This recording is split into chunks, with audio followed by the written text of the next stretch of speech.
that's the question that investigators have, I think, is why you held on to those documents when you knew the federal government was seeking them and then had given you a subpoena to return them. Are you ready? Are you ready? Can I talk? Yeah, what's the mind? answer? Do you mind? I would like for you to answer the question. Okay, it's very simple to answer. That's why I asked it. It's very simple to, you're a nasty person, I'll tell you. Hey folks, Dale Jackson here for Yellowhammer Now.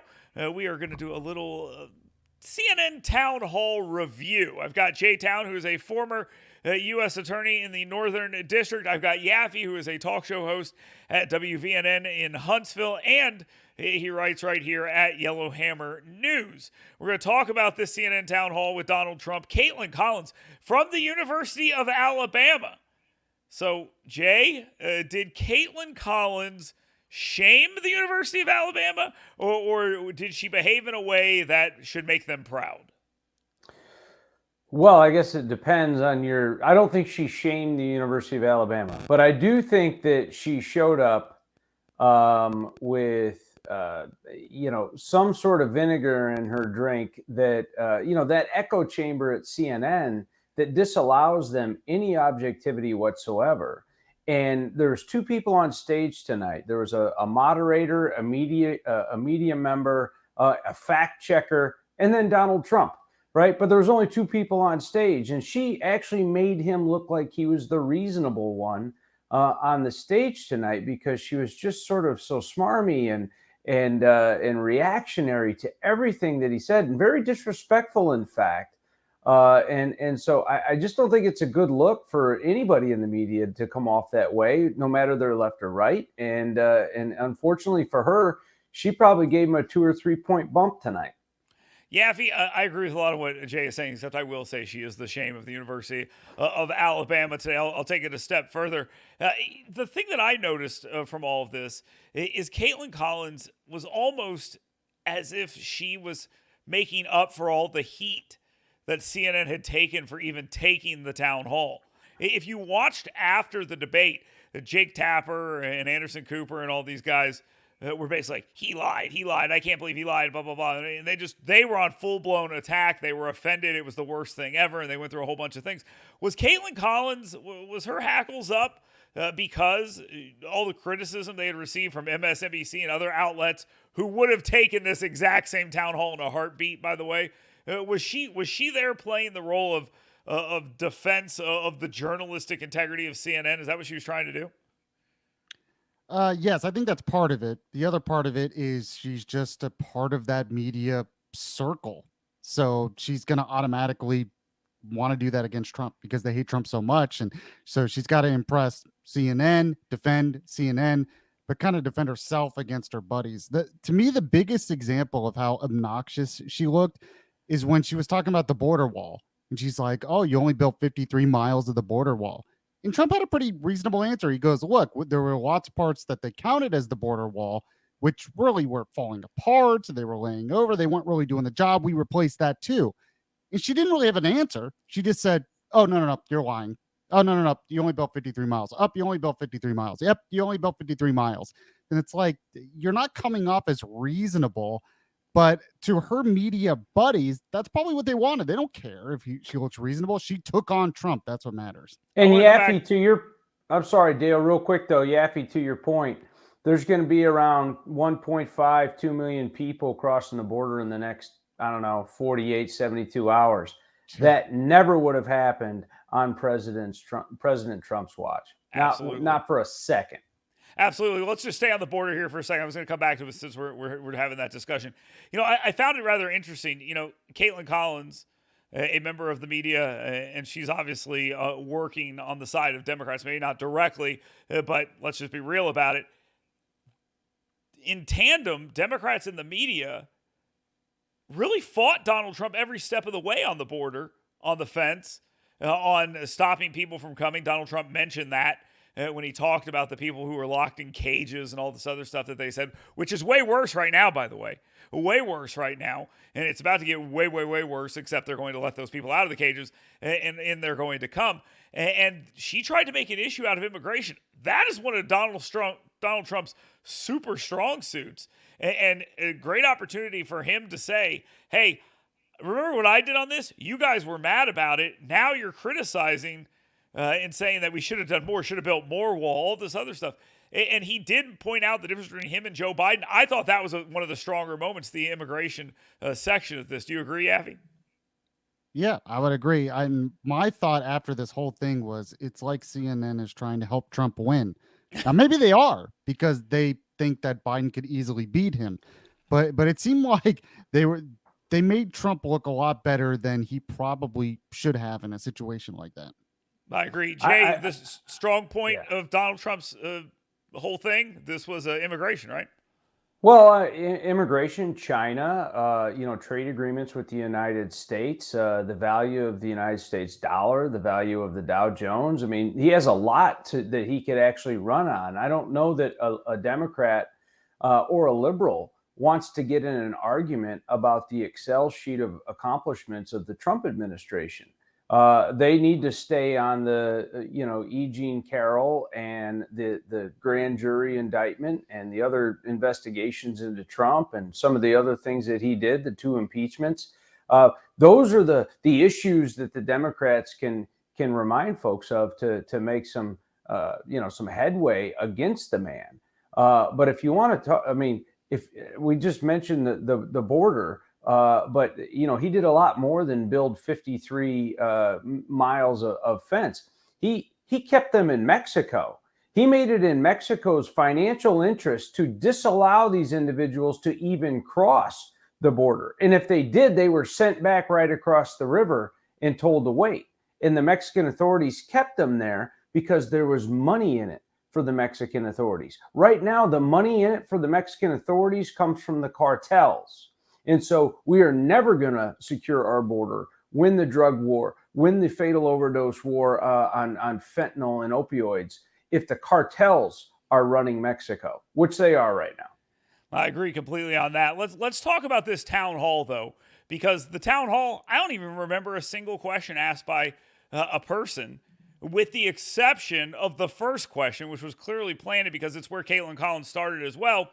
Will you denounce your rhetoric on the 2020 election? And the first question asked by somebody is, will you stop talking about the 2020 election? Man, and that conversation went on for like 20 minutes before we even got anywhere in this thing. Again, making it clear that the American media is not going to let this thing go, and neither is Donald Trump. They both still want to fight about 2020. Does that play to Donald Trump's strong suit, Jay? So I don't think so. I think that's another one of those issues that it leans in the Democrats' favor. And here's why, Dale. And maybe this is the only reason why. If he can't move on from 2020 and focus on the future, then he's not a candidate for presidential politics. He's a complainer. He's a whiner. He's a historian. Maybe even making up his own version of history. I've yet to see any evidence to suggest that he would have won the presidential election in 2020 if the votes that he say shouldn't have been cast weren't cast.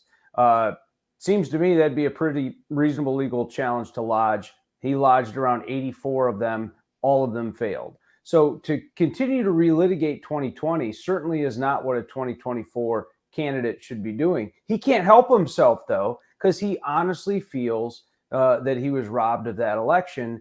And look, because of his poor campaigning, because of some of his decisions during COVID, he lost. And he lost to a weak man, to a man who's been a very bad president in, I think, the view of most people. I think 67% of the country believes that. So, hey, if you want to beat him this time, you're going to have to actually look ahead and stop looking behind. So I do think that plays well to the CNN base and really to the Democrats. But the crowd, I think, like this. My audience likes it. Yaffe's audience likes it. They want to relitigate 2020. The Republican base loves this conversation. I'm with you. I don't want to be having this conversation. I don't want CNN to be bringing this up. I want them to look forward. And when he brings this stuff up, say, we're talking about the future. But they don't want to do that either. Yaffe, 2020, am I right? Do our audiences just love this topic of conversation and never want to move on from it? I actually think our audience might be split. I'm not saying there isn't a large part of the audience that does love it. I mean, they tell us every time we bring it up. But those are sort of the more on fire people in the audience. When you're talking about the everyday casual listener, the everyday casual Republican, I think they're kind of sick of it too. And CNN knows that. This is the one reason why I think CNN maybe isn't trying to help Trump win, because they did this. They know it's Trump's weakest part. They also know it hits a nerve with him, and he's going to continue to talk about it. And then all the shows afterward can talk about how he's lying about this again. And that's what they're doing. Yeah. Yeah, that's exactly what they're doing. All right. Then they moved on to the E. Jean Carroll thing. And again, if I'm Trump, I don't want to be talking about this stuff, but he really wants to be talking about this stuff. One of the things I said after this case was decided, it was basically, look, I said, Donald Trump was found to not be liable for rape, but sexual abuse, yeah, we'll go with that and pay this woman $5 million. It makes absolutely no sense. I think most people get this. The media is obsessed with this story. Donald Trump wanted to come in and relitigate the entire thing. But in Trump's defense, the way he told this story was a way I had never heard the story told before. And he laid out her entire case and how ridiculous it is. And all we're hearing now is, oh, Donald Trump said that what kind of woman would do this? What kind of woman would do this? And it's like, he started naming her cat, which I guess is named Vagina, and all sorts of other things. And it's just like, wow, this is some weird stuff that you haven't really heard a lot about. Jay, you're a lawyer here. I'm sure you watched in New York wondering, what in the world is this? How is this happening? How are they allowing this to happen? I have two questions for you.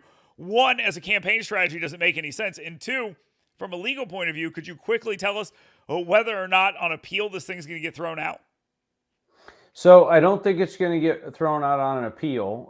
From a political standpoint, I think that it is he has to talk about it because it's a reality, right? He's been held liable for sexual abuse and defamation. So those are the facts, and those facts aren't going to change before Super Tuesday. But I'll also say this. The story he told tonight, and I think maybe this was part of your point, Dale, the story he told tonight about E. Jean Carroll and sort of the arc of that lawsuit, I thought was pretty compelling. I didn't like he doesn't have to have the derogatory comments, but he made some sense in how just sort of unbelievable it all was. Well, why didn't you tell us that in the courtroom then? Why didn't you tell those 9 jurors? Why are you telling us the day after the verdict when you could have hauled yourself into the courtroom and said, I didn't do it. This is why it's ridiculous. I have a hotel that's right next to Bergdorf's, and I could have taken her there if I wanted to have some sort of relations with her. But instead I did it in a crowded place. I mean, all of that can make sense to certain people who are at least appraising facts honestly. They also could have called expert witnesses to counter the plaintiff's experts. He didn't do any of that. He gave the defense. Well, that doesn't work most times, especially when you're dealing with real lawyers, which Donald Trump tends not to hire. So I don't know why I was listening to that tonight and not on Monday when in the courtroom in New York. Yeah, this doesn't bode well for his other issue in New York, I don't think. I could be wrong about that, but that jury's gonna, the only thing he has going for him there is it has to be unanimous verdict. Okay, there we go. Yavi, the E. Jean Carroll thing, to me, not very interesting, but it was interesting tonight that he brought it up. One of the things you're going to see a lot of today is there's a still photo of men uproariously clapping and women sitting on their hands and going, that's not funny. That's not funny. Like it's me with my wife's family. That's not funny. That's not funny. That's what they keep telling me all the time. That's what it looked like to me. Is that how you took it? Yeah. I think first I do have to say, I think Jay makes a really good point. Why didn't he argue this in court? But the average person listening, the average voter out there, they're not really thinking about that point of it. They're just thinking about what he said. And if it's reasonable enough, they might say, Trump does a lot of things. He has a history, which kind of hurts him in this regard. But it's understandable that a woman would be upset 30 years ago. So there's a part of me that thinks a lot of this is a distraction, but it does kind of give the media, once again, another headline, another thing they can keep bringing up in debates where he keeps having to defend himself on this. Yeah, a guy who is liable for sexual abuse to the tune of $5 million. That is going to be played over and over and over again. Jay, go ahead. And it should. And why defend this Access Hollywood tape? Why defend those words that if you're famous, you can grab a woman by the genitals? That's gross. It's also assault. It's illegal, right? Is it illegal though? What? Of course it is. You can't I do just want to grab talk to you. You're a someone's lawyer. genitals. I want to know about what he said was. I'm glad you brought that up. What he said was they'll let you. They'll let you. If you're famous, they'll let you. What he's saying there, and God, why are we litigating it? I mean, I understand that, but what I hear in that is when you're famous, women will let you do whatever you want. And I think, you could look at, the unattractiveness of some famous guys and the attractiveness of their wives. And yes, they'll let you do things. Dale Jackson with $1 billion and Dale Jackson with, Yaffe money. They're pulling different chicks. Okay, that's just the reality. And I'm not trying to make a joke out of it, but the reality is what he was saying was they'll let you. You can't explain that away, but it's gross and all that other stuff. I get it, but it's still. I don't think he was saying I sexually assaulted all these women and ha ha ha. I think what he was saying. I don't think he was saying that either. I just think that the way he said it was very poorly worded. He shouldn't have said it. If you want to be president, presidents don't talk that way. Just say, you know what? I wish I hadn't said it. It was, a hot mic moment, and I'm sorry if I offended anybody. Next question. But he we're can't joking do around it. On a bus. Yeah. Yeah, that's what we should have done. All right. Didn't think we'd be going into that conversation, but either way, this will be the last part here, and then we'll go. The winners and losers of this, to me, I'll lay out some mine, and then I'll let you guys go. To me, the winners of this whole thing, Donald Trump and Joe Biden. I'll just be completely honest with you. Donald Trump and Joe Biden. This guy, Donald Trump comes off. He goes in and he bulldozes through everything Caitlin Collins brings up. He gets to make all the points he wants to make. Joe Biden, because Donald Trump didn't nail him. He didn't talk about all the stuff that came out of Comer today. All the things about the Biden crime syndicate, 9 families, a ton of LLCs, all these wire transfers. And Byron Donalds, the congressman from Florida, my God, put that man everywhere you possibly can. I don't care if it's Donald Trump, Ron DeSantis, whoever. The guy made a great point. He was calling out the media, and he said, look, what is the Biden family business? They don't have one. The Trump family had a business. Golf courses, land, development, all these other things. Wine, steaks. Yeah, some weren't so great, but they had all these businesses. The Biden family has one business, influence peddling. The losers here, and since that didn't get brought up, he's a big winner here. The losers here are Caitlin Collins, and you'll know she's a loser by how they treat her tomorrow when they say everything is ageism and sexism. The way that this went down. That's how you'll know she's a big loser. And CNN, well, they'll get good ratings out of this. They are going to take a huge reputational hit for even doing it, and they'll take a huge reputational hit for allowing Donald Trump to bulldoze Caitlin Collins and right through her. Jay, winners and losers, who you got? I think the loser has to be Caitlin Collins. I think she made a man who many find to be fairly unreasonable look reasonable tonight. And it was every intention that she didn't have to do so. She was hoping to scuff him up, and she actually gave him a 2 or 3 point bump. It's hard to say that Trump wasn't the winner because if you had somebody that was a little bit more reasonable moderating this town hall, you might have been able to actually shed some light on some points that aren't so flattering to the former president. But instead, she made him look like the reasonable one on stage, which is really hard to do sometimes with Donald Trump. And I'm not saying that in a disparaging way of my former boss. I'm just saying that, look, when he gets a microphone in front of him, he certainly has a way about him. Yaffe, winners and losers, who you got? Well, I think Caitlin Collins is definitely the loser. CNN is definitely the loser. In some ways, the American people are the loser. In terms of the winner, I guess it's Trump. I feel like Trump just didn't lose, which you can say is a victory. But I don't know. I don't know if this really changes people's minds in terms of, oh, I'm going to vote for Trump now because of this. I think it's more of, man, what is up with that? What is up with that CNN anchor? What was she doing?